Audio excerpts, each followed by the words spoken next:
sinasabi nila, di ba, may mga chikang lumabas kasi na hindi na raw nag-uusap. Di ba, hindi nag-uusap yung mag-ina. Si Catherine Bernardo at saka si Mami Min, di ba?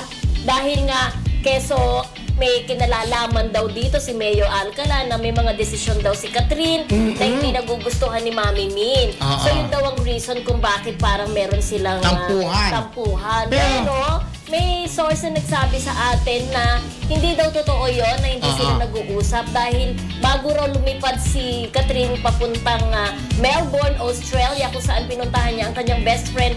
Dahil ito parang best friend niya si Aris ay maglilipat ng ibang lugar. So nandun si Catherine para supportahan siya. So bago umalis si Catherine ay nagbanding pa raw ang mag-ina at sabay pang pumunta doon sa skin clinic na sponsor nila. Yan? Hindi mag-uusap ang mag-ina, di ba? Tsaka wala naman tayong alam na may tampuan sila. So wala naman dahil para magtampo si Mami Min kay Catherine. Nangyayari naman talaga na nagkakatampuan ang ina. If ever naman na mangyari yun, natural lang yun. Pero at the end of the day, di ba? Ina pa rin sila. Kasi sinasabi nila bakit daw parang ngayon lang naisip ni Catherine na bumukod pagkatapos magpagawa ng napakalaking bahay daw ng parang mall. Parang iniisip nila na parang ang mag-ina. Kaya siguro nag-iisip nila na may hidwaan sila, baka ayaw na bang pa-under, kumbaga yung pakialaman siya, yung mga ganon. Parang yung gusto na ni Kat yung sarili niyang desisyon. Sinasabi nila late bloomer ba si Catherine? Parang ngayon ang